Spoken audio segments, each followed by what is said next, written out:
What's going on, everybody? Welcome to another episode of Brothers from Another Mother, where we talk about the trials and tribulations in everyday entrepreneurship. For those who don't know me, my name is Alex Maldonado. And I'm Renee Atkinson. And today's a special day, my friends. We have a guest in the house, Lusene Donzo. What's going on, man? Man, I'm doing great, man. First and foremost, I just like to thank you guys for having me here. I like to thank Renee. It just shows that certain qualities and certain habits, when you do, you're gonna meet like-minded people. You know, I met Renee just waking up 3:30 in the morning, going to the gym, and that's how I met him. And here I am, so thank you guys for having me here. I appreciate you guys. No, it's a pleasure, man. It's a pleasure. So they say, I always like to start with a little quote, and they say, happiness is when what you think, what you say, and what you do are in harmony. So I'm going to say it one more time. Happiness is when what you think, what you say, and what you do are in harmony. Nice. There's alignment. Yeah, there's alignment. Good. So, hey guys, what do you think about all these New Year resolutions? Where do you think people are? Man, if you're talking about the gym resolutions, man, those people are gone. The first week and a half, it was full, it was packed. Even getting there early in the morning, man, it was full. And here we are, 23, 25 days in, and they're gone. They're gone, huh? It's empty. So interesting, right? Lusene, you were talking about your habits. It needs to go up a little bit. Mine needs to go up. Mm-hmm. There you go. All we hear is the echo in the background. Is that better? Is that a little better or no? Yeah. Yeah? Okay. Yeah, we were talking about habits, right? And, doing a little pregame talk, we were talking about how important it is to have your mindset, your skill set, and your habits aligned. And it just so happens to be, I figured a good way to tap into that conversation would be New Year's resolutions. Why do you think a lot of people give up? What's wrong? And is it just a false belief, this false narrative that they tell themselves that, it's just a matter of getting started and it's not going to be hard after the second day? But it's that moment when they hit adversity, right? It's the second day in, I'm sore. I'm already having all these carb withdrawals, and I want the chips, I want the chocolate, I want the donuts. What is it, man? What do you think? So for me personally, I think New Year resolution is crap, right? For me, right? Because I realize how you beat the system is you create resolution within the year, and you just continuously do it, right? So I create my New Year's resolution in October, November. And as the new year come along, I just continuously do it. So I think a lot of people quit because they haven't figured out that the New Year resolution is a way for businesses to make money. It's a skill tactic, right? Yeah. It's saying, hey, it's a new year. We have gems that would say, hey, $99, you get your partner, you get the text. That's a way you like, oh, it's a new year, tax money is coming, right? Yeah. So you got to kind of look at how the system is, and the system is basically saying that, well, we can make a lot of money from January to August, right? And then we can figure out how to make about the same throughout the rest of the year. So I think people have not figured out that New Year's resolution is just all scam. Like you actually telling yourself you're gonna do something doesn't start the new year, right? Because every day is a new day. Every day you have a new year. Every day you wake up, God bless you with a new day. So you saying, oh, this is a new year and I'm gonna do it, it's just all crap. So, but the moment people figure that out, guess what? That's when they're gonna wake up and be like, oh, I need to stop doing your resolution, and I need to start saying, hey, today I'm going to start hitting the gym, and I would do it even if I'm tired, I'm sore, because guess what? You're only sore for a certain amount of days or weeks because your muscle get used to it. That's it. Yeah, I agree, and you are correct about the system. The system, they don't want us to be healthy. They don't want us to be united. They don't want us to be able to think for ourselves. Because what does that mean? Less money in their pocket. Pharmaceutical industry, they want us to be addicted to food. So the food industry wants us to eat more. That's why they created the pyramid, the food pyramid. You got to have your breakfast, your lunch, and your dinner. I forget the name of the guy who invented. He's a great marketer back in the sales stackers. Yeah, the guy that created breakfast, and he created all these different hash brown, the ultimate breakfast. Yeah, it was all to drive sales. Yeah. So yeah, go ahead. Yeah. But yeah, man. So we're always having this conversation about passion or motivation or being driven or being motivated. So a lot of people are constantly trying to get a dopamine hit by finding some sort of motivation, whether it's through, the content they're consuming online, or, what's the next book that I'm going to read. And do you think there's any wrong kind of motivation? Oh man, so again, right? Controversy. I think motivation is crap, right? And the reason why I say this because 2016, I had a grand mal seizure, right? And I almost lost my life. I was in a coma, and to get out of that environment where I broke both of my shoulders, it didn't take motivation. It took consistency and persistency, right? I had the mindset that, you know what? I didn't feel like going to therapy every day. My arms were in casket, right? It was, how bad do I want this? And the pain that I'm feeling is going to go away eventually, right? So I think people do not understand, again, that, it's good to get motivated, right? We're going to be motivated. We're human. But where people need to understand the fine line of motivation is, followed by motivation is consistency, right? It's just to keep doing it, even if you don't feel like doing it. So there's a part of the brain, I don't remember the exact, it's like the interior part of our brain that David Goggins talk about.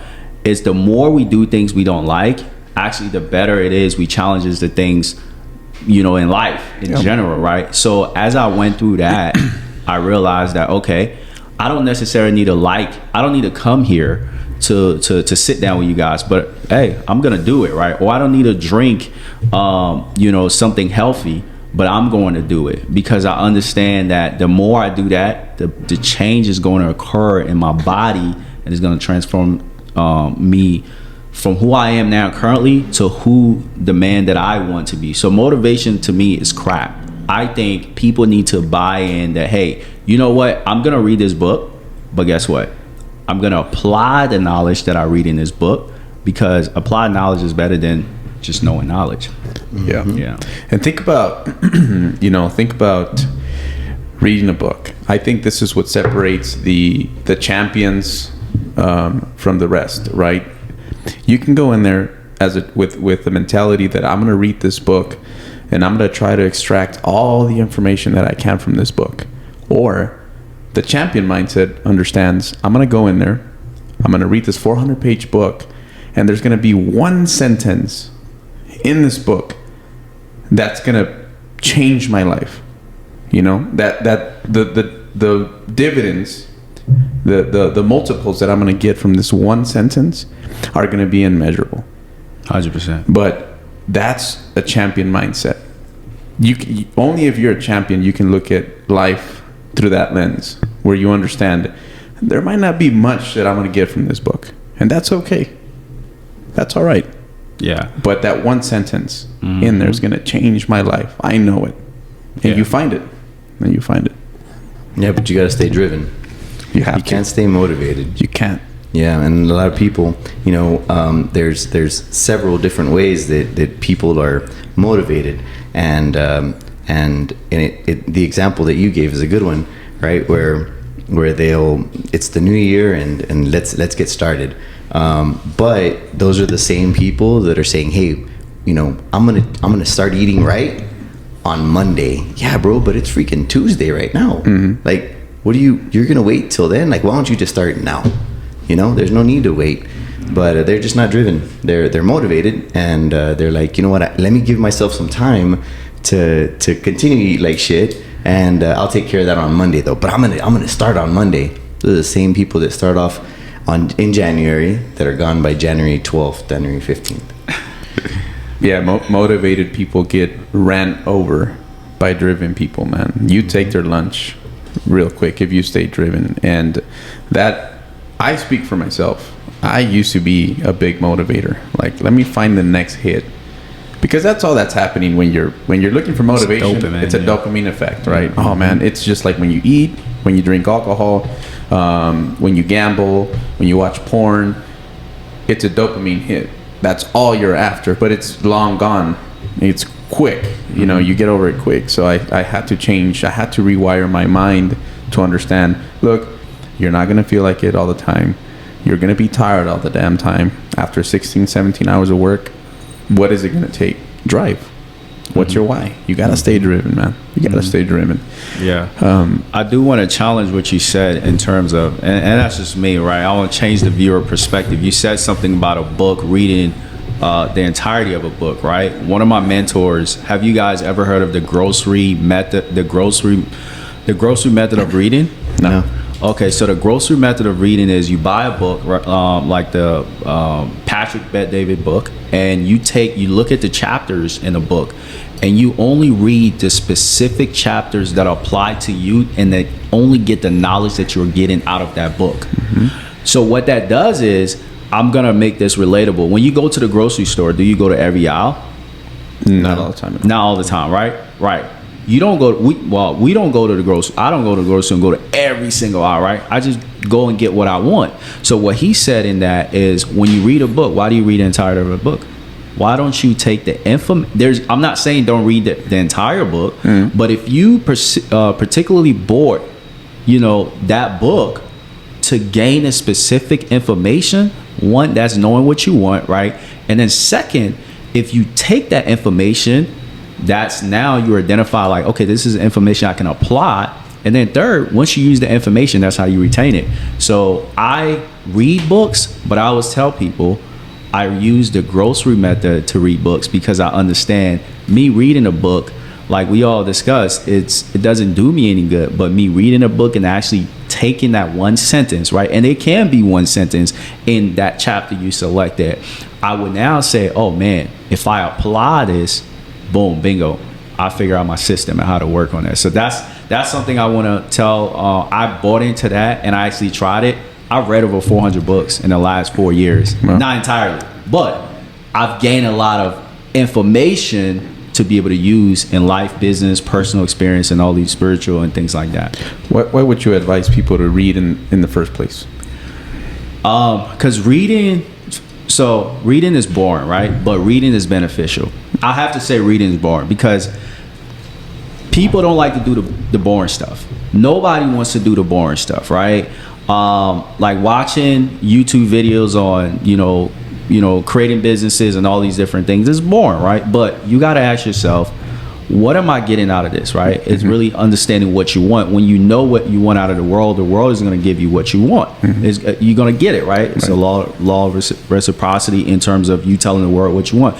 So I think reading is beneficial. I wouldn't be here. I had to learn how to read in terms of reading residually every day to get certain information that I know maybe I might not get it today, but in 3 months it will change my life. So reading is, we hear all the time, which is cliche, Oprah Winfield, read all these books and all these, but reading is actually one of the best way that you can learn from multimillionaires and people that are better than you, which in reality they are, let's be honest, for literally free.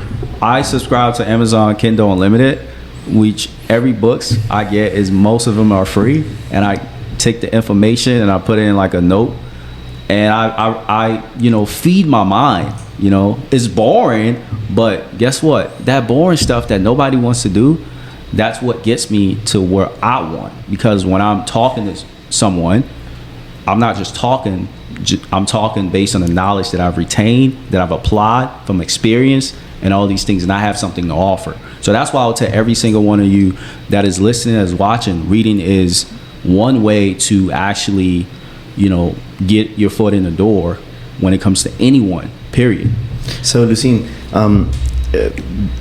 I think the listeners would like to know, a little bit about you. We've talked about ourselves when we first started, but that way the listeners know a little bit about you. Can you tell us a little bit about your backstory? So for me, my name is Lusene Donzo. I grew up in Monrovia, Liberia, and I came here as a refugee in 2004. I grew up in Philly. And Go Eagles, baby. yeah, but we lost. But That's all right. Yeah, but I grew up in Philly, and for me, my life was challenging because I grew up with no father, no mom. I was raised by my stepmom, my uncle. At the age of 13, 14, I was helping my mom take care of my brothers and sister. And then my mom told me to go live with my uncle in Philadelphia. I was mentally, physically, emotionally abused. At the age of 16, I tried to commit suicide. And then at the age of 18, my uncle kicked me out of the house. So I slept on the street, but I still went ahead. The day before I graduated high school, he kicked me out of his house because I didn't give him the ticket first. I gave my grandma the ticket first. I mean, most kids love their grandma more than their parents. I'm sorry to say, if you know. That's a fact. Yeah. So he was mad that I loved my grandma more than my uncle, but that's just how the world is, But he kicked me out. I slept on the street, and I had two decisions. Right, this is a driving point that I realized in my life.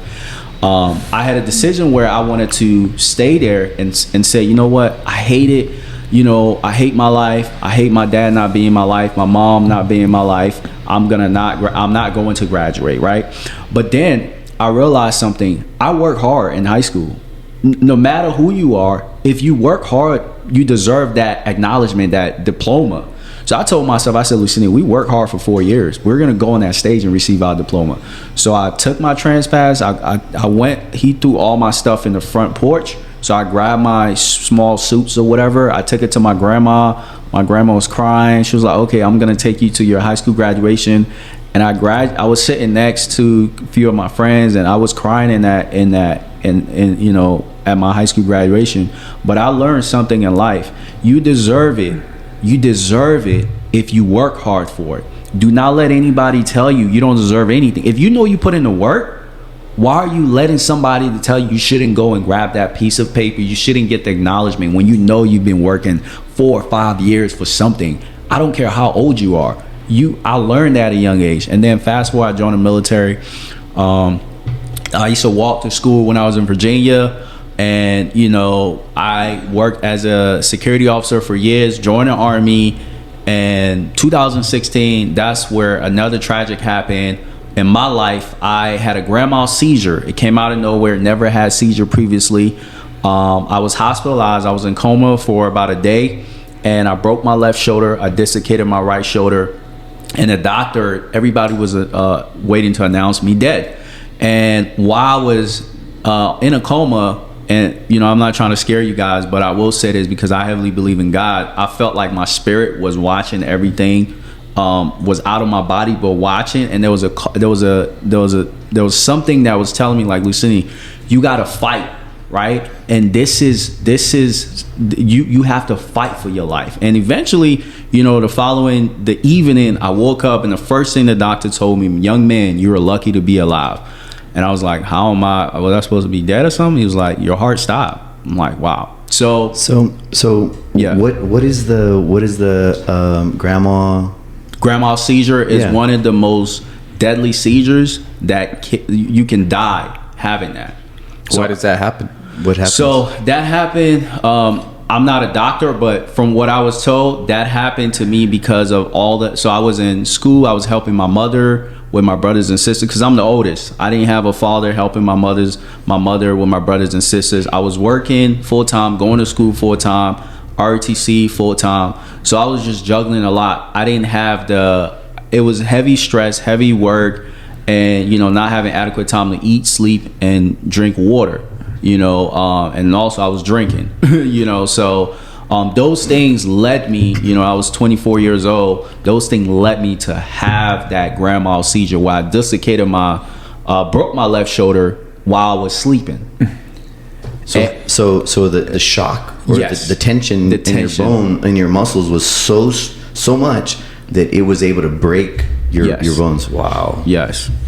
And when I broke it, I woke up. I didn't know I broke my shoulders. I told my best friend, hey, I'm not feeling well. And then they told me, like, hey, let's take you to the hospital. Immediately, I was at the hospital, like, less than an hour. I was fighting for my life. I dislocated the shoulder, and the only thing that stopped me from dying was this strap my neck.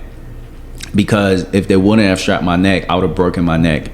Wow. So I look at that experience as, one, it was God, man. You know, two, it just drove me to where there's nothing any human being on this planet can tell me that I personally cannot do, that I wouldn't do. And then, you know, while I had that, a lot of people were saying, you're not going to commission, you're not going to get to where you want to go. I ended up defying odds, became the only Army military officer to commission after having a grand mal seizure, because I was just testing. I told Cadet Command, like, I will do whatever. I will get off the medication. I will do what you guys want me to do.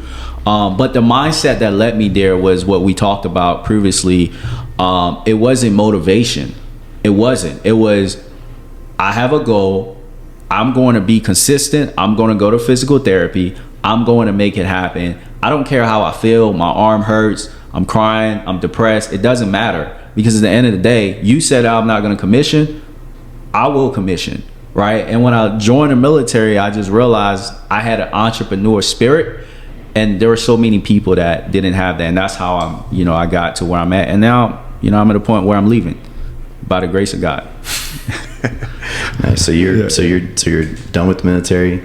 You're an officer. What rank? Captain. Yes, captain. Yeah, I'm done. I love the military for what it did for me. I thank God the military, all my schools are paid for free. I'm getting my PhD paid for free. But I think personally, I got to a point in my life where I grew the Army, and the Army was trying to put me in a box. And this is something that everybody got to watch out for. Your job, sometimes your job or your career path actually puts you in a box.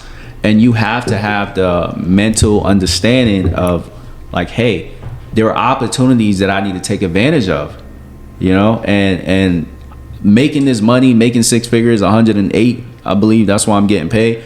It was pretty good. But guess what? I know I can do a lot more. I can meet you guys, right? I can be able to connect with so many other people, learn from you guys. But if I didn't have that mindset, we wouldn't have the conversation that we having. Yep. There's a lot of other people at the gym that we don't talk to, so. Do you consider yourself to be an underdog? 100%. I've always.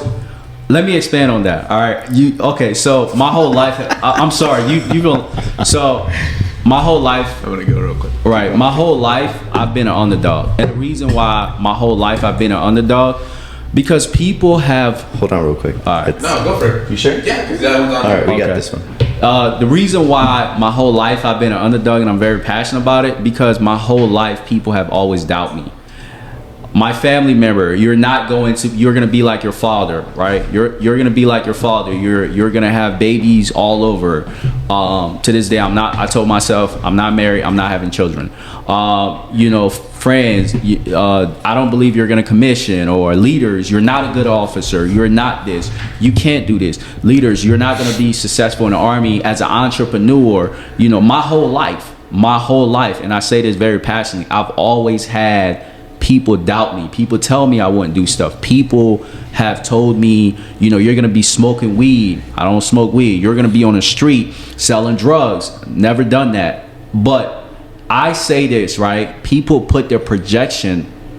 They put their projection on you, but you have to identify who you are to the core. And at my core, I always say this. One of my favorite quote: "Your service to others is the rent that you pay while you're living on earth," is by Muhammad Ali. I said my service to others will be my rent in life, because guess what? I would be me, but I would be me by doing what I love, by just giving people so much gems and giving people so much love. Because of all the suffering and all the things and setback that I've been, I'm not going to look at that setback. I'm going to turn all my trials and tribulation, I'm going to put it in the book. I'm going to put it in a speaking conference. I'm going to put it in a one-day challenge. I'm going to put it in a 5-day challenge. I'm going to run. I'm going to incorporate it in my business. So I don't look at struggles or anything that people tell me. I look at it as like, all right, you think I'm not going to do it? Watch. I bet. It's so, yeah, 100%. Underdogs, man, I'm telling you, they destroy whatever gets in their way. I consider myself to be an underdog. I that's why I asked you that question, because man, you take an underdog and you train them and you work with him, you mentor him, you teach him how to lead, you know, you teach him how to work on himself, you teach him how to find himself, you're building a fucking killing machine, man. Nothing will get in their way. I'm telling you, nothing will get in their way. And I get chills as I'm saying it because, yeah, I didn't have anybody to tell me that, right? I had to figure that out on my own. And it took a lot of work. I didn't do the grocery method because I had to learn how to speak too. And I had to read, right? I had to put in the reps. And so I said, that was my mindset, man. I'm going to read this book completely, understanding that two things are happening. I'm developing my communication skills. I can regurgitate things a little better. I can put my thoughts, I can paint pictures a little better. But I'm also going to find something in there that's going to change my life. It's going to grow. It's going to help me grow. And when you're growing, man, you help others, right? What does Jim Rohn say? You can have everything you want as long as you help enough people get what they want. And I understood that. I said, okay, I understand. So with that being said, I got an interesting question here that I've been pondering on for quite some time. And the question is, and it was asked by actually my son. And they're interesting, man. Kids are very interesting. Kids ask the damnedest questions, man. The deepest questions. Like, so there's some that are really good. Yeah. So he asked me, hey, Dad, is comparing yourself to others a good habit to develop? Wow. It's deep. And he's 9 years old. He's 9 years old. We read a lot too. That's good. That's good. That's become our that's how we trade money. Pages equals, $1, $2. Another Patrick Bet David. Another Patrick Bet David. Yeah. But so I'll answer first, and this is what I told him. I said, look, man, I don't think comparing yourself is bad, but I think placing your self-image by comparing yourself, that's bad. So if you compare yourself to, let's say you're 9, right? So what can we talk about? Maybe the smartest kid in your class because he's very good at math and you aspire to be just as good. That's possible, right? Because that's a skill. You can develop that skill.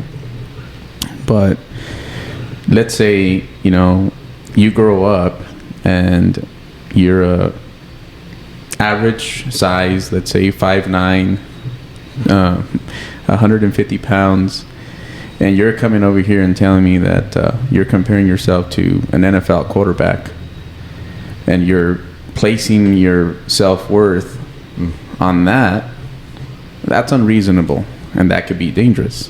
So I think comparison is good if you want to get better. I see you're well-spoken, you're well-dressed, I can tell you work out, you're fit. I'm like, man, I want to be like him. I want to develop those habits. Those are good traits to have. I think as far going that far is healthy, but now when you're going to place your whole self-image on someone else's, or comparing your whole self-image to someone else, that could be dangerous. And I wouldn't advise anybody to go that deep when we're comparing. It's true. No, I have nothing to say. I think it's a valid statement. Yeah, you can't judge your self-worth. Kids make you think, bro. Yeah, man, you can't judge your self-worth. Judging someone else or going off of somebody else, your perspective of somebody else. Yep. You just might be at different points in your life. Doesn't mean you can't aspire to be there, and that would be a good thing. But judging your self-worth at the time, and saying, "Oh man, I'm worthless because I'm not there." Well, what are you doing to try to get there? If you're just gonna be down on yourself from point A to point B, you're never gonna get to point B. So I think, definitely just being aware of where you're at and what your goal is. If your goal is to get there, good to go. Like, freaking set your goal and put some action to it and get there. But valuing yourself or having this perception of yourself now, judging you know, comparing yourself to who that person is, that won't work. Yeah.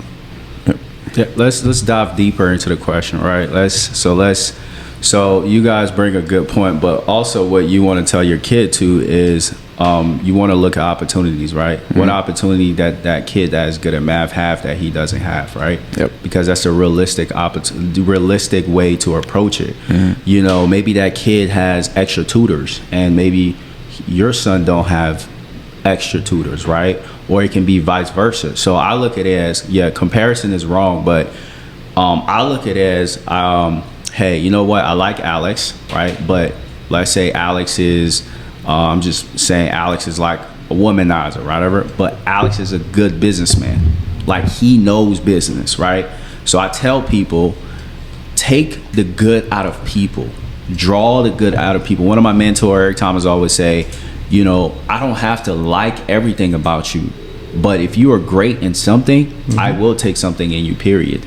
You know, so and lure to what you were saying, you know, you compare yourself to other people, it's just a thief. You just, you know, you're robbing yourself. But you also have to be realistic with the opportunities these people have had, or that kid has, that you don't have, right? So when I think about a lot of my friends, I joined you know, one of my mentor 7-figure entrepreneur group, everyone are multimillionaires, right? And I got to a point where I was pissed because I was the only one.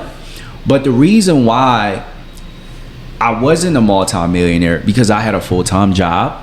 I had to focus on the job. I had to, and making money, people don't understand, takes time. But ultimately, it takes thinking. That's what a book is called, Think and Grow Rich. You do not make money by working. You make money by thinking and putting out products, creating programs, creating curriculums. So these people had wives that they could think, wives helping them pay bills. I didn't have no wife. I don't have a wife. These people had support system. I don't have any parents or anybody supporting me. These people were living in Dominican Republic or Brazil. Their cost of living is super cheap, and I'm over here in America spending $4,000 or $5,000 a month, and they're spending $2,000. So how can I compare myself to them, and why would I be mad? So is that part, understand, one, draw what you can get out of someone. Two, do not compare yourself to people, because you don't know the opportunities that they have and you don't. Realistically, you might not have the same opportunities. That it's like me. I tell my story to people all the time. Grew up in a village, and which is one of the reasons I've made a huge success on Instagram and I make money.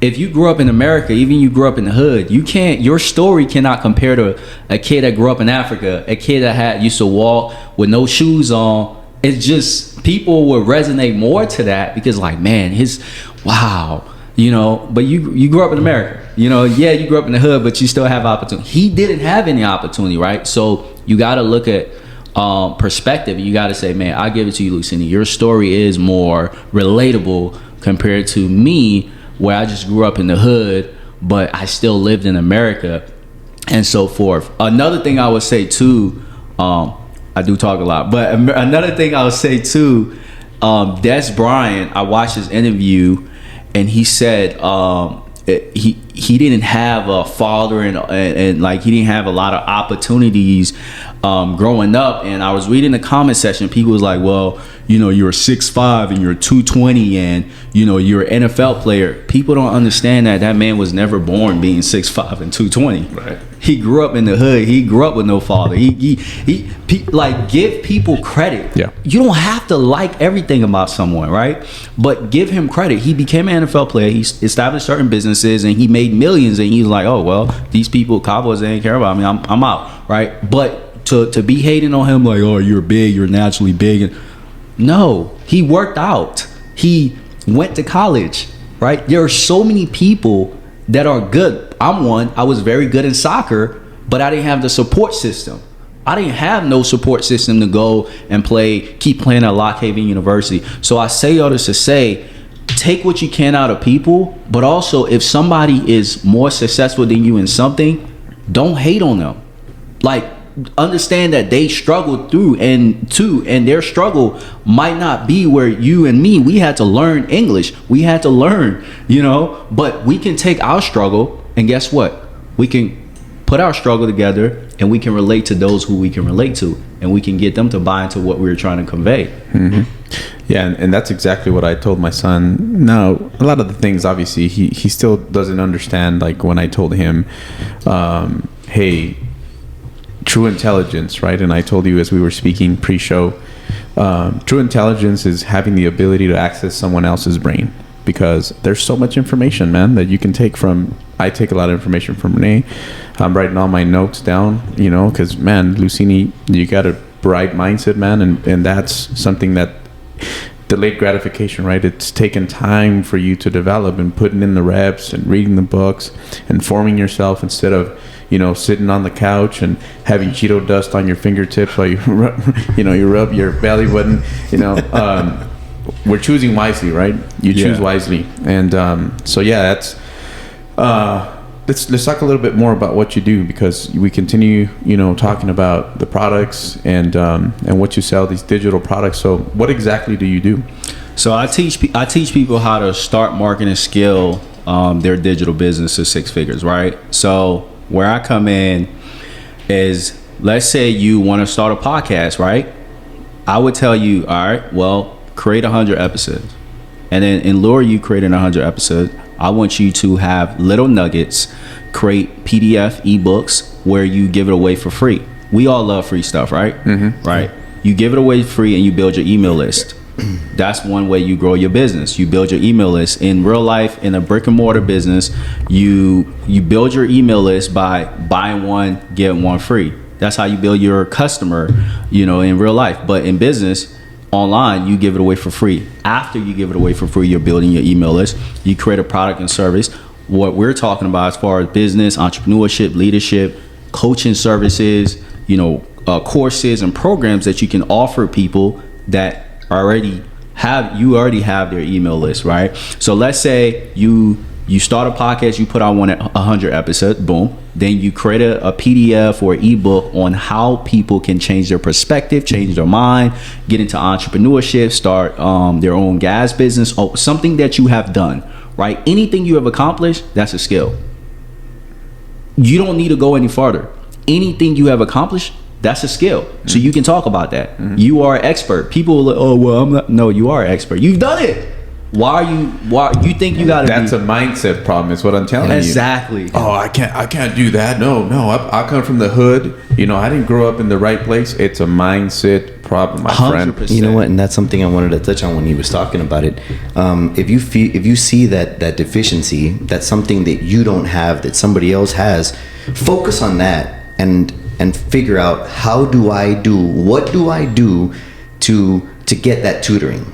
Hey, you know what? There's local programs that offer it free. Hey, you know what? Let me get over there. Let me get on that. I grew up in the toughest area down in the valley. This place is so rough that it's got its own freaking Facebook page for shit that goes down there, and so it doesn't mean that you have to stay focused on that, and you have to stay in that mindset of, well, see how much food stamps I can get, or see how much I can get the government to give me this way or that way. Hey, if you feel that other people have a better opportunity somewhere else, figure out what you got to do to get that opportunity. So yeah, you were saying, these kids might have this opportunity, that opportunity. Well, then figure out how to get a hold of that opportunity that could be free, and apply yourself there, focus yourself there, and learn that. Now you've shortened the gap between what they have and what you have. And there's a lot of free things out there, because everybody's out to help each other.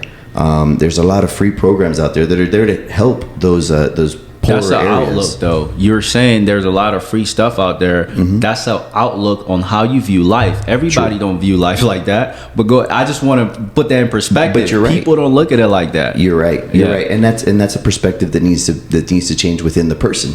If they want it, it's there, but they just gotta want it. And you wanted it, man. You came from a place that was, another country, migrated here, and then said, this isn't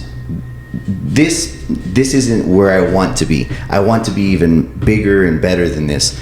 And that is a mental mindset that needs to be it needs to infect everyone around you, man, because I came up a certain way.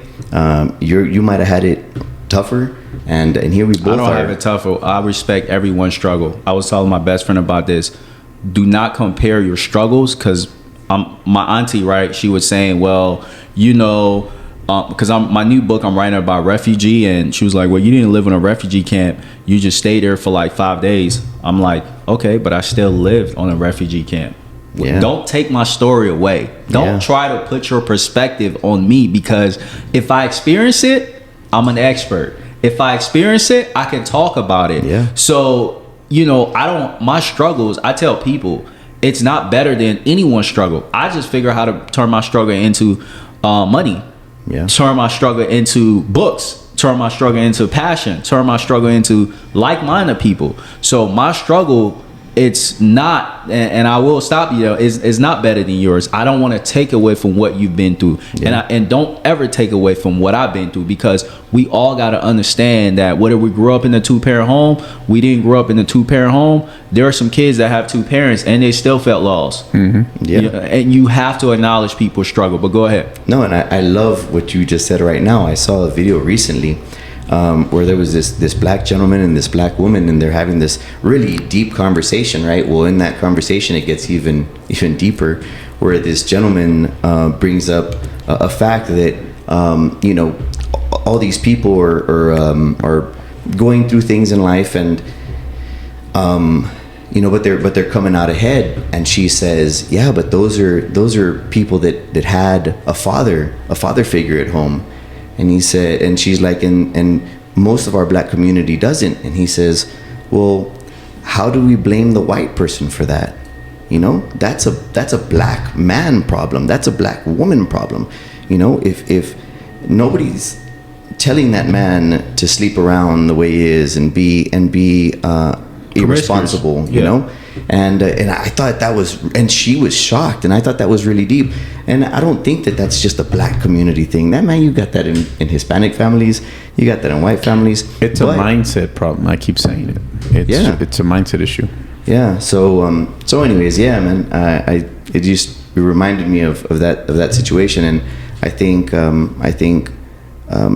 lot of times I've heard that before as well in black communities. The men aren't around. Well, then you need to make a decision to not be with that man. You need to make a decision to not be irresponsible. Maybe have a child at an early age.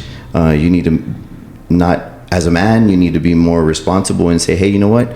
Like yourself, I'm not set yet. I'm not ready yet. I don't want to have children yet. When I've got everything established the way I want to have it established, then I'll go ahead and find that lucky woman and we'll raise a family.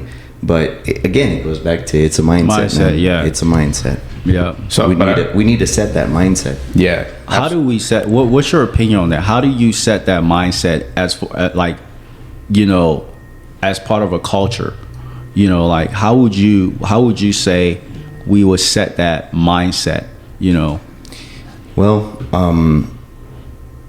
there's a saying that I've mentioned before, and in Spanish it goes, "Dime con quién te juntas y te diré quién eres." In English, it's tell me who you hang out with, and I'll tell you who you are. And if we start picking our friends wisely, then we can make better decisions, and we'll start changing things. But if you're being influenced by the wrong influence, by the wrong people, then it's less likely that you're gonna go where you want to go. But that's interesting, and it's a true statement. And they say that you become the average of the 5 people you hang out with. I get that, but when you really want to really change your mind, when you really want to rewire the way you think, it's going to take a little bit more than just that. Yeah, because we've been wired a certain way 100%. because of the way where we come from, right? So the first thing you have to accept is that, okay, I call it, or I say it, I explain it by saying you cannot fix what's not broken.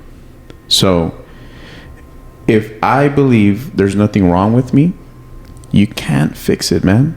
You can't fix it. So the first thing, I'm going to speak for myself, the first thing I had to do was be courageous enough and vulnerable enough to tear myself down into pieces, down to the smallest piece. And piece by piece, I had to start rebuilding myself from my daily habits, from the shit I was putting in my mouth, whether it was food or it was alcohol. I had to start sending some oxygen to my brain by fucking walking, exercising at the gym. Then I had to exercise my brain. I hadn't picked up a book in I don't know how long. You know, I think the last time I picked up a book, it was to I don't know, probably sign a traffic ticket. I don't know. So I had to do that. And it takes a lot of courage, man, to change the mind. It takes a lot of courage because, especially where I come from, you know, I can only speak for myself. It's engraved in us that, you know, family is everything. You know, you gotta hang around with your primos, you gotta hang around with your brothers, or even your school buddies. You know, you gotta hang out with your school buddies. That's when the average of the 5 people you hang out with comes into play, right? The people you hang out with. But you gotta understand when you're about to go through that transition, when you finally say, okay, I'm gonna be courageous enough to change my mind. Okay, you gotta understand what comes with that. And it's going to be a lot of adversity, which means people are going to start telling you that, why are you eating like that now? And all of a sudden you think you're better than us. Why aren't you drinking with the homies on the weekend? You know, why are you not opening the door for your wife? You know, why are you now practicing self-love? All those fucking naysayers, they're going to try to, I call them it's like crabs in a bucket, right? They see that crab's coming out, they're going to want to pull your ass down. Mm-hmm. And the moment people experience that slight feeling of pressure, of resistance, they give up. So they're never able to change their mind because they never get to that point where they understand, I'm committed, I've made a decision, and I'm going to pull through. And it's going to take what I've got now and some. Way more than what I've been putting in. So if you ask me what it takes, man, it takes a lot of courage. It takes you developing the daily habits. It takes you understanding the simple concept of suppression. And suppression is wrapped in love. People are going to tell you they love you, and they don't want to see you fail. That's why you should just come back to your old self. And you have to embrace change, man, because and I say this over and over again, the only humans that like change are babies. And that's when they have a fucking wet diaper, they want to be changed. Aside from that, people do not want to change. And it's because of all the adversity that we're going to face every time we try to change. So that's my thought on change and developing the mindset. I think though that it helps when they have a person that they look up to, because I think that if they don't have that positive role model, then it makes it very difficult. They need to want the change, and they need to find. I mean, we do it as adults, successful adults, where we still have our mentor and so forth, you know.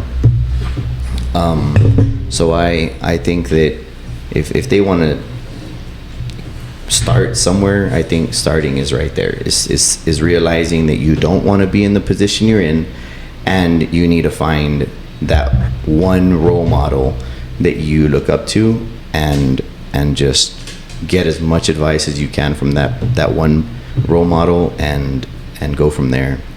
But yeah. Nah, you guys are right, but I wrote down the quote Alex said, the only people that want to change are baby in their wet diapers. That's deep. Yeah. That's deep, man.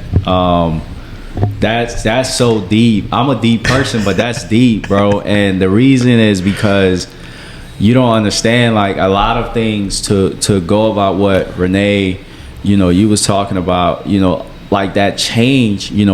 I'll say how I change is God blessed me with people that are better than me, and I was humbled to know that I wasn't that good, and then also, on what you said, I realized that I had to have the courage to leave Philadelphia.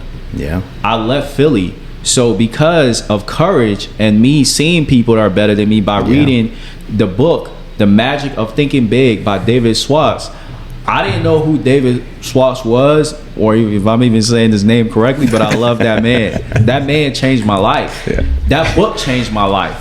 And when I read that book and I had the courage to leave Philadelphia, and I realized that, this guy has something, like, he's telling me to think big no matter what I'm going through, just think big. And my whole life, I'll say this, I've always think big. I've told people, even when I graduated college, I've said this, I am going to be a multi-millionaire. People constantly laugh at me.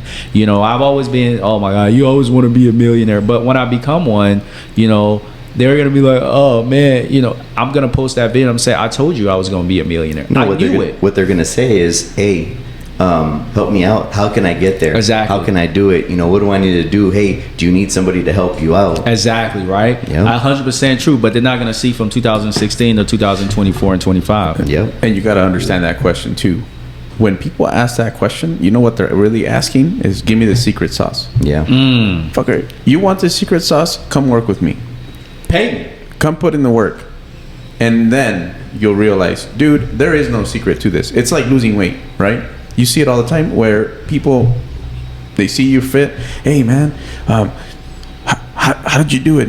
I've been trying for like a year. I've been coming. You see them all the time. They're consistently at the gym, but there's no change. They're not changing, right? So they're looking for the secret sauce. Give me the secret sauce, because why does it have to take forever to get a six pack? Because there's value, man. Like, things that are valuable take time. 100%. We're so about instant gratification. We got to understand the concept of delayed gratification. So most of the questions from the masses come from the feeling of, I want it now, I want it quick, because we've been wired that way. You want the lights on? That's what I'm about to say. We've been wired that way. Go ahead. Yeah. Yeah. You want the lights on? Turn them on. You want some water? Open the faucet. You want to eat? Go get something from Uber Eats. Yeah. And DoorDash. Don't even get me started on that. People get upset. They're watching at their app, on their app. Why is my cheeseburger taking so long while he's eating a tub of ice cream and watching a series on Netflix, and they're upset because their food is taking 5 minutes longer? Why didn't you get your ass up and go buy yourself a damn cheeseburger? Go breathe some fucking fresh air, But then you see the people. Those are the people that are getting on the comments on Instagram and saying, man, why you gotta be flexing like that? Why you gotta be talking about being a millionaire? Why you gotta be talking about buying that Lambo? What are you doing? Why you don't have it? Why are you not flexing what you work hard for, right? And that's true, man. I think those who, I don't look at it as flex. If you work hard for it, I said this again, if you work hard for it, you post it. But delayed gratification is something I definitely love. Like, you see the car that I drive? I've been driving that car since my senior year in college, right? I had an opportunity to buy a Mercedes AMG drop top, 64 grand. And I called one of my mentor. I said, hey, I made $50,000 in my business in 2021. And I was like, I'm about to put a down payment and get this car. He said, what are you doing? You made $50,000. That's nothing. I said, come on, man. I grew up in poverty. I got a full-time job. He's like, okay, well, why are you buying a car? Invest that money. I listened. I invested that money, right? Then 2022, I made about 83 grand, and towards the end of the year I made over 6 figures in my business, and I was like, okay, hey, I'm flying first classes, right? And I call my man, I'm flying first class, I'm about to fly a private jet. Why are you flying private jet? Like, you're showing off and you're not even a multi-millionaire yet. And he had to humble me. You're making baby money and you want to do this? He said, let me tell you something. And I learned the hard way. You know, when I was close to Dallas, I spent $10,000-$20,000 on girls and all these different things. I regret it now, but it was something that I had to go through. He said, you have to understand, Lusene, you are going to make a lot of money, and you have to understand people are not just going to like you for who you are. They're going to like you for the money that you have, and you spending money on them. Sometimes you have to have delayed gratification. You stay driving that same car until you make millions of dollars. You humble yourself. I hate driving my car. I tell people this. I hate it. I hate driving my Ford Fiesta. But you know what? Every time I drive my Ford Fiesta, it humbles me. Yeah, I can have the Dior and the LV on and the $3,000-$4,000 watch, but I go in that car, I'm humble. Oh, hey, before I forget, I want to talk about humble. What is a good topic? Get ready for this. Yeah. What do you think about that word, man? Do you think it's overused? Do you think people really understand what it means to be humble? Do you know what it means to be humble? For me, I know what it means to be humble because I experienced humble in real time, where my seizure humbled me, because previously, before I had my seizure, I was very arrogant. Right? So I learned humbleness the hard way. But I think everyone needs to have something in their lives that humbles them. One of my mentors says he has in his in his bedroom with his wife, and his wife gets home all the time. They have a regular television. It's not a smart television. And she's like, babe, we are making millions of dollars. Why do we have? He's like, babe, we have a film room. But he keeps that in that room specifically to remind him.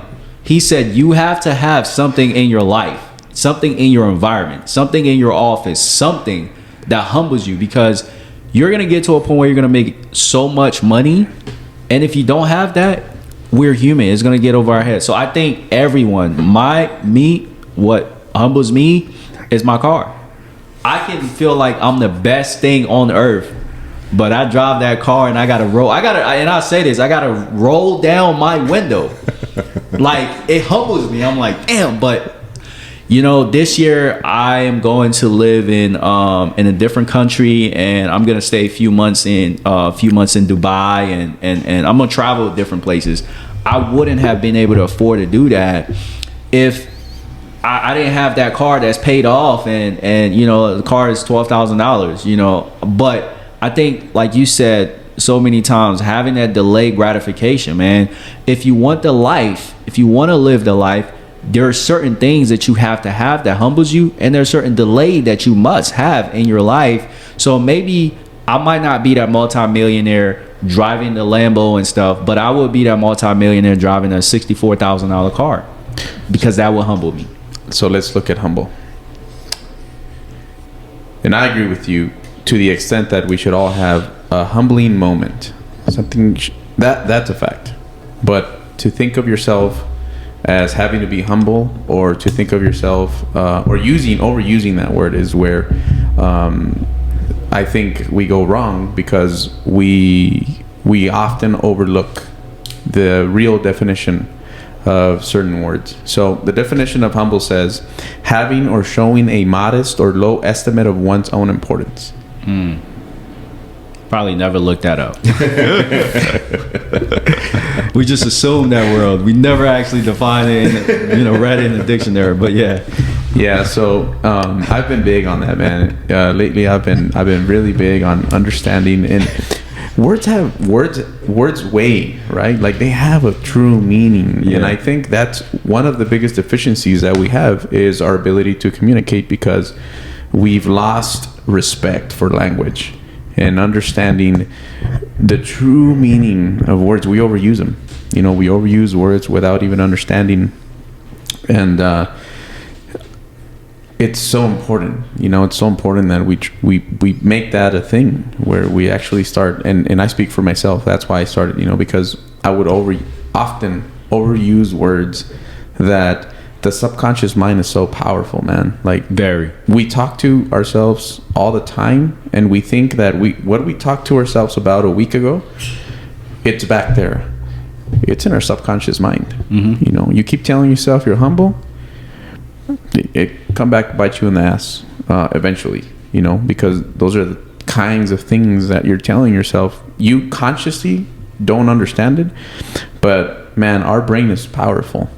It is really powerful. In this book that I'm reading right now called Psycho-Cybernetics, I've had to read that book. This is the third time, but I'm trying it with a different approach. It's not the grocery reading method. It's actually one where I'm listening to the audiobook, and I'm also following along in the with the physical book, and I've retained so much more information from that book. This book was written by a plastic surgeon who couldn't understand why out of 10 patients that would go into his practice, 8 would be fine, and then 2 out of the 10 would often come back and say, hey, I look good, like my nose looks better or my ears look better, whatever they got done looks better, but I still feel like shit.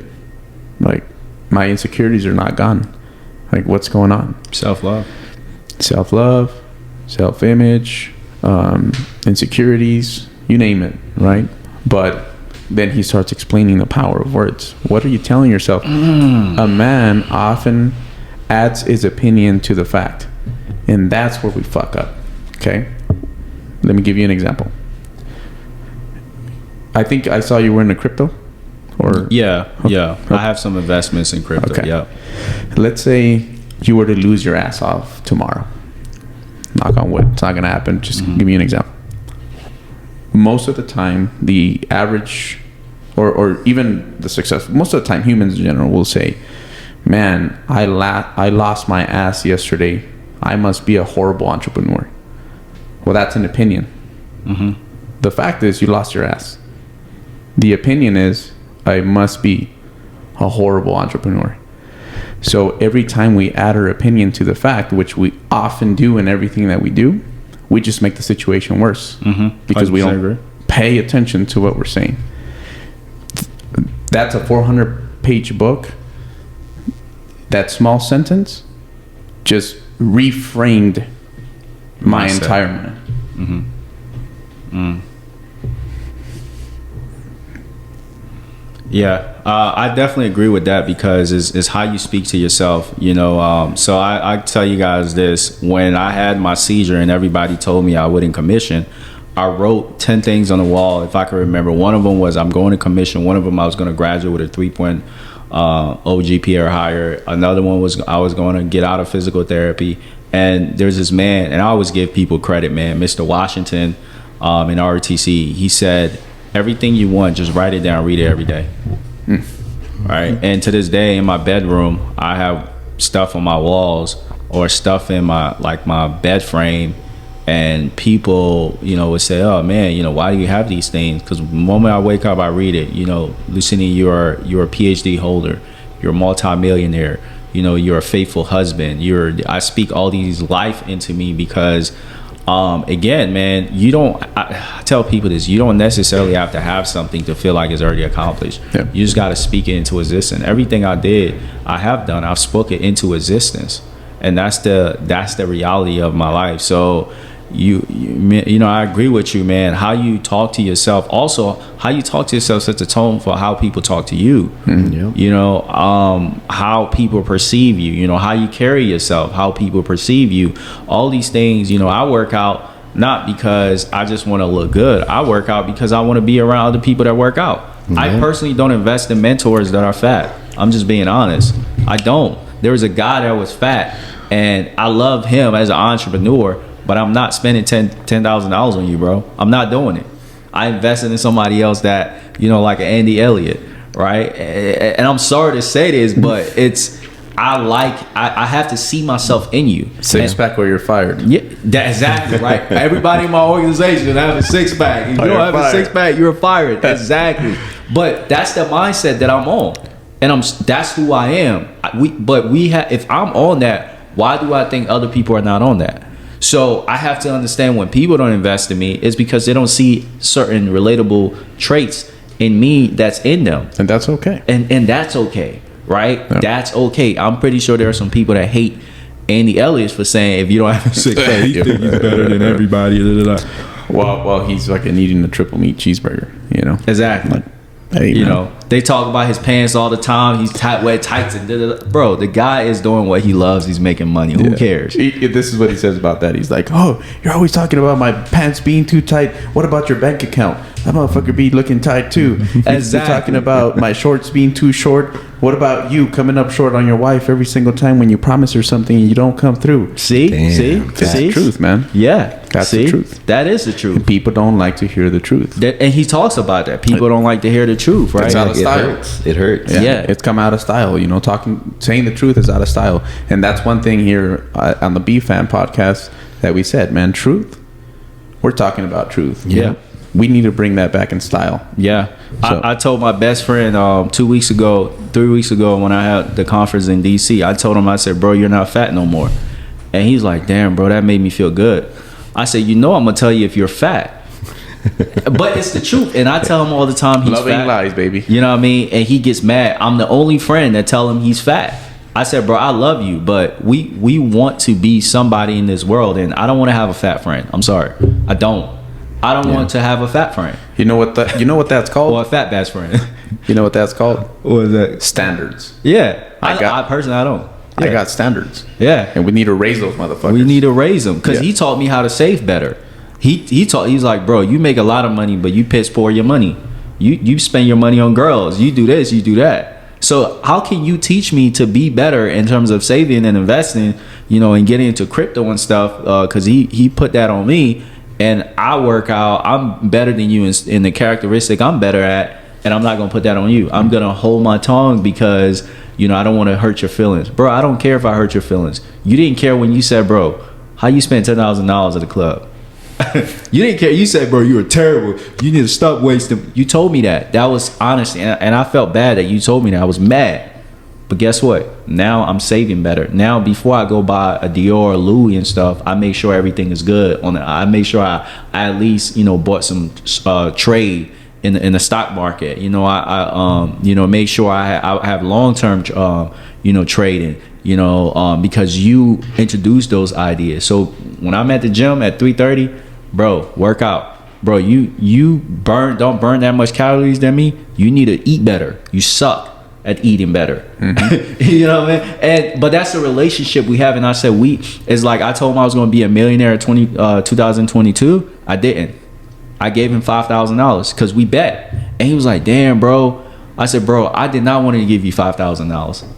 I did not want to give you $5,000. You got to make sure it hurts, though. Yeah, it hurt. Because you remember that. Exactly. It hurt me to give you this $5,000, but my words means a lot. I want when you tell me or I tell you something, you're not just telling me like, yeah, man, I'm going to do it. And then it doesn't happen. It's like, oh, then we're not going to respect each other in that manner. And we're not going to hold each other to a certain standard, right? But sometimes like you guys have been saying, it has to hurt. It has to hurt. I get pissed off. I'm like, bro, I gave that man $5,000, but he gave me $5,000 too. But he had a lot of money and he had more money than me, but it doesn't matter. It's the principle that matters. And it's the words that matters that you're speaking to your friend. And that's what, I like that part about Annie Elliott is, it's like you got to tell people. The reason why they're not telling you you're fat is because, they're trying to sugarcoat it. No, you're fat. You're fat. Work out. And what's wrong about that? To me, that's not a true friend. If they can't tell you the truth, that's not a true friend, man. They want to see you die. Because if I know you're fat and I know your heart's overworking and you still you're running multiple businesses, man, look, I'm going to tell you right now, running a business is hard. Okay? It requires a lot. You're going to deal with a lot of pressure. Okay? You're going to be challenged a lot. There's a lot of weight to carry, and this doesn't stop. Being an entrepreneur is day in and day out, 365 days. Those people that say, I want to go work for myself because I want some time off, stay where you're at. Yeah. Stay where you're at. Yeah, you're not ready to be an entrepreneur. You're not. So the thing is, if I know it's already hard enough to run a business, and I know that you're hurting yourself by not taking care of yourself, and I don't tell you anything, I don't love you. I don't care for you. I don't want to hurt his feelings. Bullshit. You're just lying to yourself. You don't have the courage to go tell him you don't love him. You don't love him. Yes. I've had multiple very hard conversations with my older brother. Ones that ruffle feathers, and we probably don't talk for a few days. But when it's all said and done, we realize, man, you were right. You were right. But it's because I think people they don't see it in the reality that it really is. They're seeing it as a physical thing. Where you're hurting my mental state because I'm fat. But if you were to tell them, hey bro, you're really freaking unhealthy because you're seeing them fat, and you say, hey man, you're really freaking unhealthy, now it's a different hurt. Now it's well, what the fuck you mean, bro? Like, what do you mean I'm unhealthy? Yeah, bro, you're freaking 100 pounds overweight, man. You're carrying 100 pounds of fat on you. It's making your heart work harder. It's making your kidneys work harder. It's making your liver work harder. It's making everything work so much harder, man. Like, your life expectancy is going to be so much less. It's not about, how you're dressing or how you look on the outside, man. It's what you look like on the inside, bro. Like, that's what you need to fix. So don't focus on the exterior. Like, I'm not talking to you about, hey, you're fat. I don't want to, I don't like you as a friend because you're fat. I don't like you as a friend because it makes me uncomfortable about how unhealthy you are, bro. Like, I want you to live longer. I want your children to have you longer. I want your spouse to have you longer. I want you to succeed in that freaking business that you want. If you don't focus on becoming healthier, then you might not make it to that freaking end goal that you have. Yeah. But people don't see it that way. They see it as it's an exterior part. Then and what, you think your interior is freaking healthy? No, bro, it's not. Yeah, it's like you can put the 20-inch rims and the sound system and the TVs and all that in the car, but you don't do anything to the engine. Yeah, tear down, man. Yeah. We gotta work on our interior, man, and it goes back to mindset, and the habits and the other skill set, right? Yeah. For me, when I think skill set, I think money, right? Mindset and habits. We gotta work on that, because if we actually work on our mindset, we're actually going to be, going in the direction that we want to go. And then the habits, right? Your habit. They said, show me who you are and show me your habits, I will dictate where you're gonna be, right? For me, I tell people, man, a lot of the things that I do, I live a boring life. Like, I don't want to do it, right? But I always think in terms of what does money means to me. Money is freedom. Why do I want to be free? I want to be free because I want to control my own time, right? So if I don't want to control my own time, what do I have to do? I have to do the things that will allow me to control my own time. What is that going to consist of? My habits. Going to the gym, waking up in the morning even though I don't want to wake up, eating food, taking out soda out of my diet, drinking water, just drinking, orange juice, not eating too much food that sits in my stomach and make me feel tired, right? Running when I don't want to. A lot of people think because I'm small, I like running. I hate running, but I run. I have to run, keep my legs, my heart, and all these things moving. So all these things are essential. So our internal, like our minds, our brain, right, is our engine. And if we do not continuously go and get a tune-up, for us is reading books, going to seminars, investing in mentors, buying these individuals' books, and we don't do all these things, we're not learning. And Myron Golden said, he's a mentor of mine, he said, the purpose of life is to keep learning. And if the day you stop learning is the day you stop growing. Mm-hmm. It doesn't matter your age. The young lady I'm dating, and she always like, man, you're so wise. I said, I'm wise because I'm surrounded by a lot of men that are better than me in certain areas. I told you my business partner, Charles, he's a family man. I'm not a family. I date whoever I want. I talk, but that's not who I want to be. So I'm surrounded by men that are better than me in certain areas, and I'm humble enough to know that I'm not as good as they are. So I need to take what they have and I need to learn from them. It's like I told you, my motivation for waking up 3:30 in the morning was just to wake up and just work out. But when he told me that, hey man, you know, I want to help my wife, I want to take the kids, and I adopted that quick. Now when people ask me, I tell them that. Now you might say, Lusene, well, you don't have a wife, you don't have a family, but like you said, is you setting that precedence, so when you do, it's just easier. Absolutely. You know.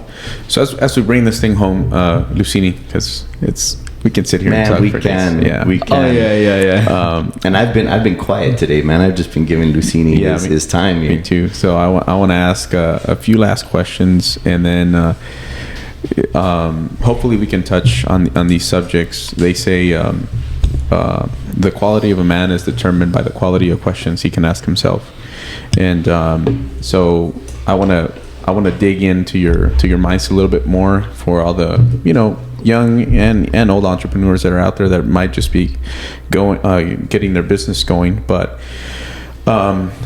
if you could give them 1, 2 or 3 pieces of advice when it comes to starting your business and embarking that entrepreneurship journey, what would that advice look like? So I'll say 3. So the first thing is you have to be man, I have so much. All right, okay. Rephrase that question, because I want to give good ones. Rephrase that question again. So we're talking to the startup.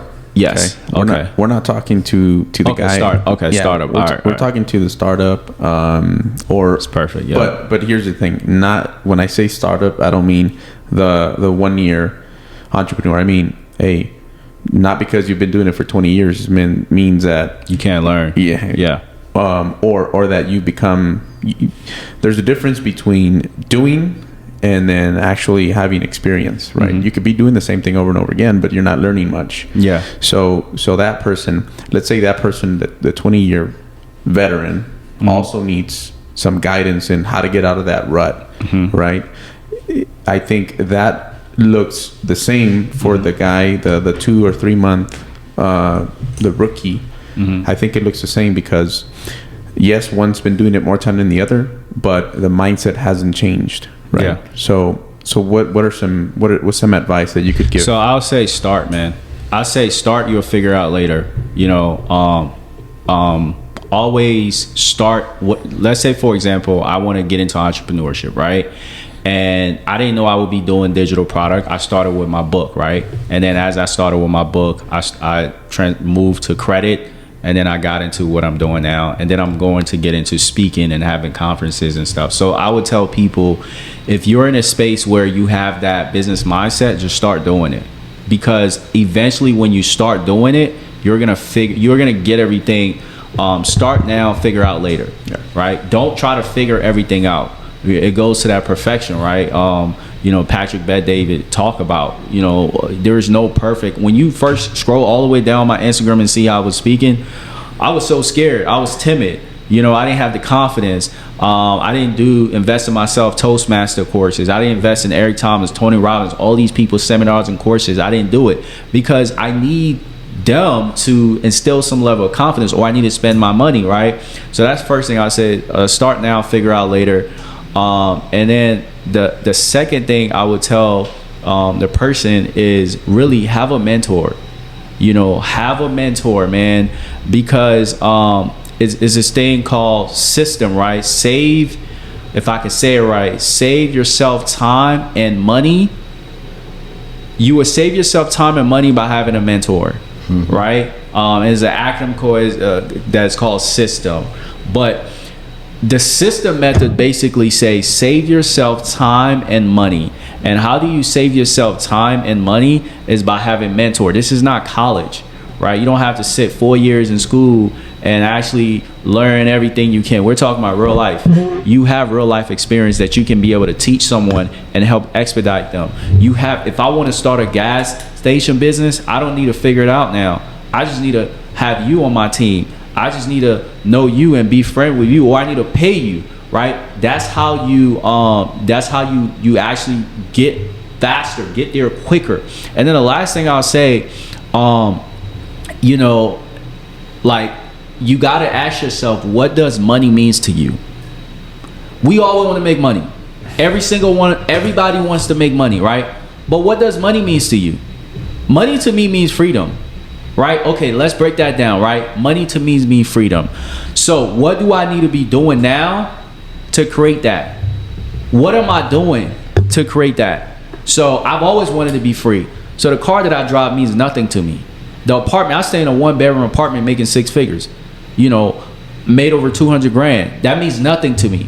I care about freedom. I care more about leaving the army, and I got a 6-figure in my account. I'm taking care of myself. Business is making money. I'm chilling in Dubai, and I'm making more money. That's what I care about.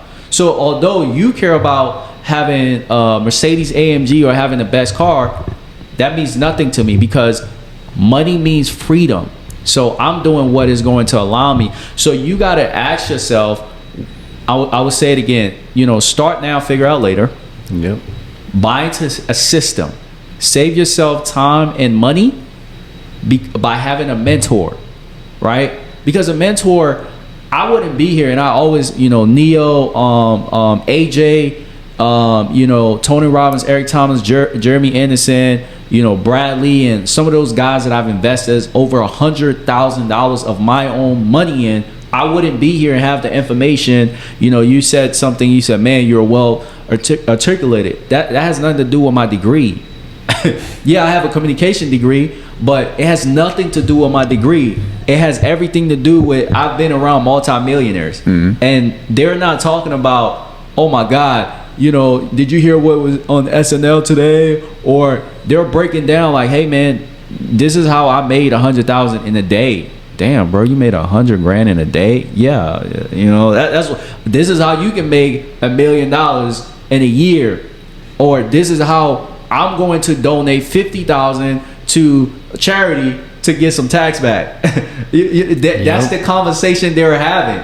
They're not talking about hating on somebody or not hating, or this person is fat, this person is skinny. They're not having that conversation. So by putting myself in a room and spending thousands of dollars at 3,000, you know, I think 3,500 was the most expensive I spent on a conference.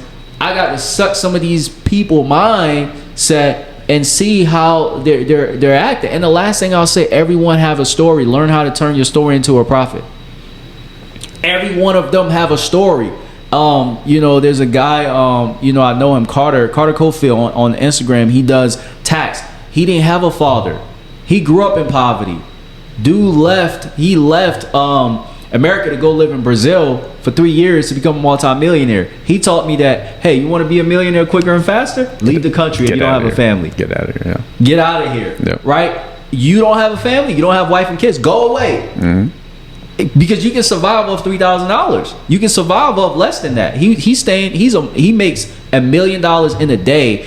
He's staying in a condo in Colombia or Brazil for $5,000. That's nothing to him. People think he has Lambos and stuff. He doesn't. He rents these cars because he has so much money. He can rent a Lambo for like a whole weekend for his event. So last I would say, don't buy into people what they show you on the surface. Never buy into what a man show you on the surface. Buy into the story of who he was and how he got there. Because most of the time we see on Instagram people driving Lambos, people in private jets, people are wearing Louis, Dior, and LV, and you know, Prada, and all these different things. But they didn't see when one of my mentors, he was he did what is the business, trash business, for 5 years while his wife was supporting him. They lived off his wife's income. They see him buying his wife Lamborghini, and his wife is not even materialistic. He had to force her to buy it, right? They see that, but they don't scroll all the way down. Another one of my mentors, Justin Owen, said, the reason why I never delete my old posts is because I want you to see my struggle. I want you to see when I never had where I do my eyebrows, when I look bummy. I had like a $200 suit and I still held conferences but people don't pay attention to that. They see him now in a $2,000 suit, $5,000 suit. They see him now with Bob Proctor when he was alive. They see him with all these people now because he has the money to invest in those and be part of those guys' seminars. They see him now. But I took 30 minutes to an hour to scroll down on these guys' Instagram and see when they looked rough. Not a nice haircut, not driving private jet, riding the car that I ride. Now they have 2-3 cars. So please, man, start now, figure out later. System, save time and money by having a mentor, and just understand that like a lot of these people that you see driving Lambos and all this, don't be so bought into that. Buy into the mindset that they have.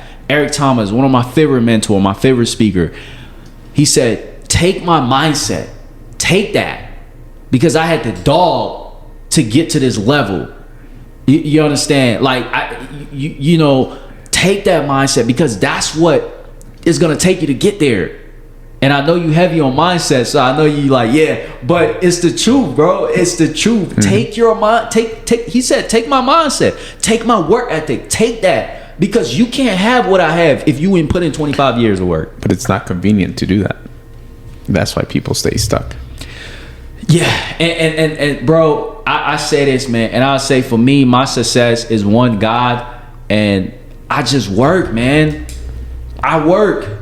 I don't care about you mentioned you said if you lose everything, you put that. Bro, I have a master's degree. I can go get a job anywhere in the world. Mm-hmm. I have set my life up. I tell people this: set your life up where at your lowest point you can get hired.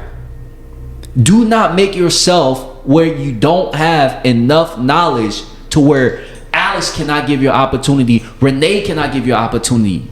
Never ever do that. The way people like, why are you going to school for your PhD? Because at the lowest I can make about $200,000 if I don't become a multimillionaire. You think I like school? You think I want to go to school and sit there and read? And no, but I'm a man and I have to provide for a family. It's not I want to, I have to. So I will do the things that I don't want to do to get to where I want to go, period.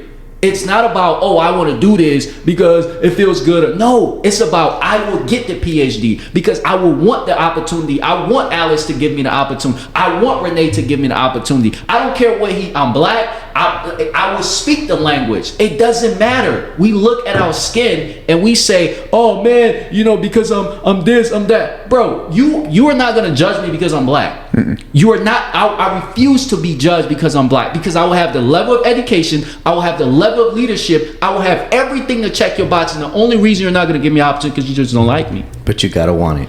You got to want exactly. That change. Yeah.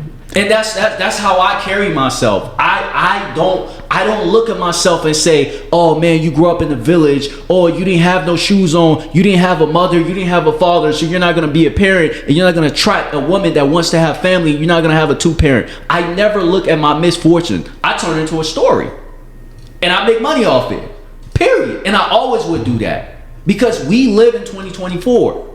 Every setback that you have, it's something to make money off.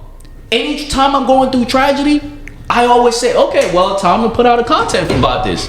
Time to make this relatable to Renee, so Renee can be like, damn, Donzo, man, that touched me. Every setback is an opportunity to make money. Do not look at it as a setback. Look at it as an opportunity. All right, perfect. We're going to talk about this, Renee.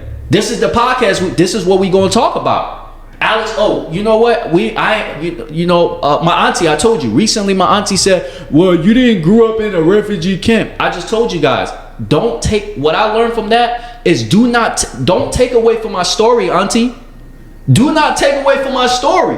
I lived in a refugee camp for 5 days. That's something I experienced. Why are you trying to take away from my story? Because you don't know how to turn your story into a product. Absolutely. People don't know, man. Communication, right? We come to it now. Many people get upset or they start judging over their own insecurities, and there's not an easier way to say that, which is what the book, The 4 Agreements, talks about. Don't take things personal, man. The reason you take things personal, is because those might be some of your own insecurities when somebody points them out. But if it doesn't make you feel the type of way, if somebody tells you, hey, you're fat, hey, you don't have discipline, hey, you're never on time, man, you're just talking about yourself. Yeah. You know, I'm not going to take anything personal. So the last thing I wanted to ask you about is visualization. How important do you think visualization is? Man, bro, it's very important. So I visualize a lot of different things, but you know, I also I put on my, okay, I don't know how to retrieve it, but so visualization is very important to me. So I do it multiple ways, right? I write it. So there's this quote that I write. I said, I'm turning 32 this year. I don't know how I'm gonna figure out how to be a multi-millionaire, but it's gonna happen this year. I don't care. Remember I said start now, figure out later. Yep. I knew I wanted to be an entrepreneur. I didn't know what business I was going into. I put a vision. I put pictures. How much, you know, what business I wanted to do at the time was just write a book, right? So visualization is so important. But I challenge every one of you, when you are visualizing, right? You know what you do? Mm-hmm. You visualize in your office. So meaning that, for example, the room that you spend the most in, right, is the room that you have your visualization stuff. Like, for example, right? So like my office, I have all my awards in the Army. I have all my degrees, right? I have positive things, quotes that mentors have told me, people have told me, right? And I surround myself with that, because what most people don't realize is, as you're seeing, you know, what most people, you see all my awards, this is my safe space. Like underneath, over, behind, all these things are my safe space. So when you visualize and you have it where in your wall you have what you want, the car you want, the money and all that thing, people don't have a visualization area where they feel successful. Mm-hmm. And that's the missing piece that I have discovered, that people don't follow through. Why are you not having the rewards that you've got? Why are you not having how much money you've made and turn it into a plaque and reward yourself for that? Why are you not creating that space? Every time I walk in and I sit down, I'm the man. I got the master's and the bachelor. I got the books, some of the books that I've read. I got my books that I've published. I got words that said by the age of 32, you're going to be a multi-millionaire. How you're going to be a multi-millionaire? What service are you going to offer people, right? Because people talk about money, but they don't talk about what are you giving. You can't make money if you don't have nothing to offer, right? So I have that. I read that. I talk about what are some of the things that I need to do to become better. You talk about porn and masturbation, take that out, right? So I'm honest with myself in that space. That's my visualization outside of visualization. So visualization is not just important to me, but it's important in my environment, because your environment, your personal environment, I'm not talking about this environment outside, this is an outside environment. Your personal safe space environment dictates who you are, period. Mm-hmm. If I walk in there and I see all my words in the Army, I see everything, my mentors, the things people have said to me, Lusene, man, you're so powerful, your speech is this, you know, I write these things down and I acknowledge that. I'm like, yo, I'm the man. But I don't say it in an arrogant way. I say it because the man that I aspire to be is working in this area. This is who I am. So visualize, having a vision board is good. That's the first step. That's the baby step. Visualize and having keywords and speeches on your mirrors and things, or a certain part of your room, that's the second step. But to put the icing on the cake, you make your office, you make your space, you make where you focus, you read, you create content or whatever, you put your accomplishment. Somebody said, if you walk into a room and you see your accomplishment, you think you're not going to be motivated? That's straight. You're gonna be motivated because you know, damn, I worked. I got an award at Fort Hood because I donated over $5,000 as a lieutenant, making $60,000. Why did I donate? Because I love people. I love school. I love to give back. That means a lot to me. They gave me a plaque. So when I see that, it tells me, Lusene, we got to donate again. We got to give out some money, man. We making money. All right. What is good at making money if you can give people? So that's why it's so important to add the icing on the cake is to create an environment. Because you know what? Another thing I'll say, you know what? Most people create vision board. It's to get reassurance from you. Create vision board. I'm just making up. You create vision board for Renee to get reassurance. Oh, Renee will tell you that's good, bro. That's so good. Or Renee create a vision board and Alex would be like, oh man, Alex, you know, that's so good, or whatever the case may be. Who cares what if Alex says, you know, your vision board is good? Who cares about that? I don't care about that crap. I don't care if you think my vision board is, if it's good to me, if it's my safe space, my environment, what I want the Corvette, I want this, I'm sticking there. Why? Because every day when I wake up, I go in that safe space, I see those accomplishments, I see those things I know I work for. I know I gave $5,000 to the city of Killeen to get that award in the Army, and I wasn't doing it to get an award. I didn't even know the Army give you money for donating. I didn't know. It was just out of the goodness of my heart, because I was like, man, I finally made $60,000. It was a lot of money at the time. I was 24. 26. I was like, oh, I'm good. Let me bless some people, because God blessed me. That's why I love visualization. That's steep, man. I think you know that plays a big part in manifestation. You know, you got to visualize it. It's part of it. It's part of the secret. So I think that's definitely a great place to start. Just visualizing. That was deep. Yeah. No, man, I'm heavy on that, because your environment dictate who you are. When I talk about environment, people think I'm talking about environment outside. The outside can shape you, but if you always go outside and you deal with challenges, but you come in your safe space and you know everything that you working towards is going to happen, the battle outside means nothing, bro. It means nothing, because it's just another challenge. You can sit here. So many people have told me, Lusene, you're never gonna do this. You're never gonna be successful. You're this. You're gonna be like your dad. You're gonna have women you're gonna have all these kids, and I just read, you're gonna be a faithful husband.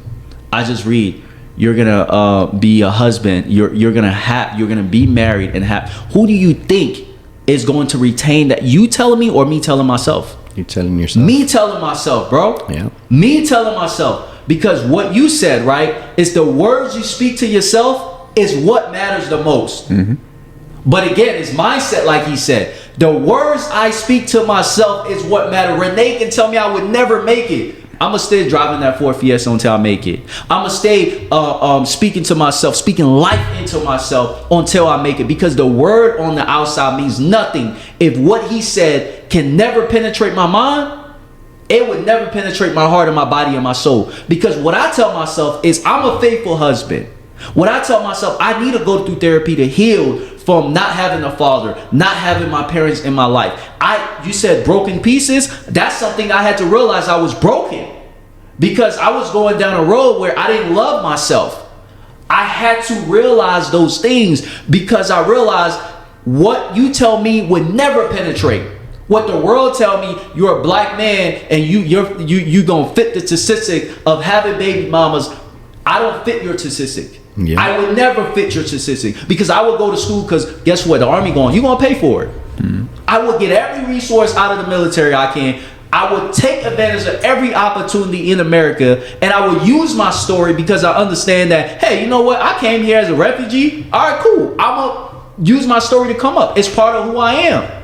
And those things are going to make me better than whoever says I'm not going to be better, because your words mean nothing to me. Because I told my colonel, who is a boss, I said, sir, if you only knew my struggle, you will understand why every single thing people have told me have never transpired. Mm-hmm. Because why they tell me, I sit there and say, speak positive to yourself. Mm-hmm. And that's the thing I tell people, always understand, it would never penetrate your mind if you tell yourself positive things. Always. Nothing any human being can tell me would ever penetrate my mind if I don't believe it. If I speak life into myself. And that comes from visualizing too. That comes from having that safe environment. You know? And that comes also with investing in yourself. Like this is a hack too. If you want to get somewhere, you know, fast, or you want to get somewhere, yes, you need to have a team, but you got to realize that you need help. You need to invest in people that are better than you, because you can't take yourself. Stop. Like, another thing I had to learn: stop trying to take yourself to the promised land, to your promised land, to Alex or Renee promised land by yourself. One gem I'm gonna drop on you. I tell people, and you guys might have heard of it. Stop letting what you know stop you from what you don't know. Mm-hmm. Stop letting what you know stop you from what you don't know. Think about what you didn't know that have stopped you because you were afraid to invest in that person. You were afraid to be friend with him. Be friend with me. You see what I'm saying? Think about the opportunities that I could have had, or you could have had, because I never went to the gym, or I never decided to talk to you. Think about that. Stop letting what you know, bro, stop you from what you don't know. Mm-hmm. Because a lot of the reason why we don't become successful is we let what we know. Oh, I know enough. Or no, I don't need to know this. Bro, no. As long as you're learning, right? Like Jim Rohn says, self-education is better than formal education. Mm-hmm.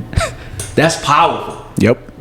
100%. And I'm just leave it at that. 100%. Man, this has been amazing. Man. But Lusene, you've got a lot of great things to say, man. Where can other people find you? So you can find me on Instagram at Lusene Donzo. And then you can also contact me at info@lusenedonzo.com.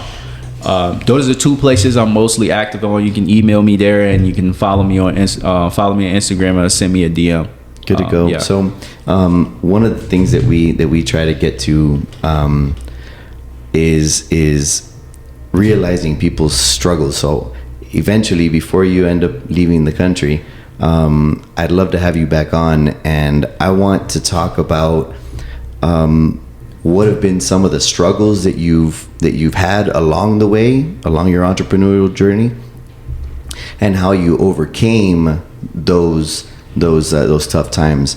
Because a lot of times as entrepreneurs, we hit that first letdown, and we can't get out, or we decide I'm not ready for it, or just discouraged because of that. So we like to talk about those tough times and how we overcame those tough times, so that we can also inspire others to do the same thing. Yeah, and what I would tell you guys, man, you guys have a phenomenal,